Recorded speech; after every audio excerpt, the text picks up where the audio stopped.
Si on regarde les inscriptions entre l'édition 1 et cette année qui est à l'édition 3, on a presque doublé. En vertu de leur succès, les organisateurs du Raid international de la Gaspésie croient qu'ils méritent que le ministère du Tourisme du Québec délie les cordons de la bourse. On allonge la saison touristique, on se rend la dernière fin de semaine avant la chasse. C'est les valeurs, c'est nos habitudes de vie.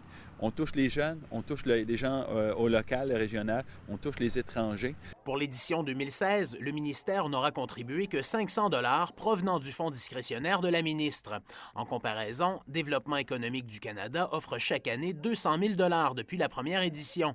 Selon Sylvain Roy, il faut immédiatement revoir les critères d'admissibilité du programme du ministère du Tourisme. C'est une aberration que la ministre ait donné 500 $ dans un contexte où j'ai donné exactement le même montant en tant que député.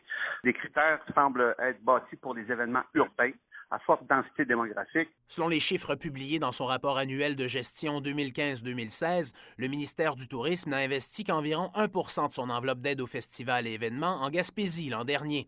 Selon l'attachée politique de la ministre du Tourisme, Julie Boulet, le dossier du RAID serait présentement en cours d'analyse.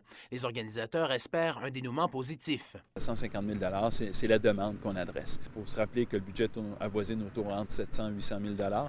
Donc, on trouve que Québec devrait appuyer. Une demande qu'appuient les résidents de Carleton-sur-Mer rencontrés aujourd'hui. C'est un bon investissement pour notre région, je trouve. Effectivement, pour permettre justement à la croissance d'activité, à permettre qu'ils demeurent aussi dans la région. Pour ce qui est rapport du sport, oui, Québec devrait investir. Les organisateurs du RAID maintiennent que quoi qu'il advienne, l'événement demeurera pertinent pour la région. Mais sans participation financière ponctuelle de Québec, il y a lieu de se demander encore combien de départs pourront être donnés de la pointe Tracadie-Èche. Claude Rivet, Carleton-sur-Mer.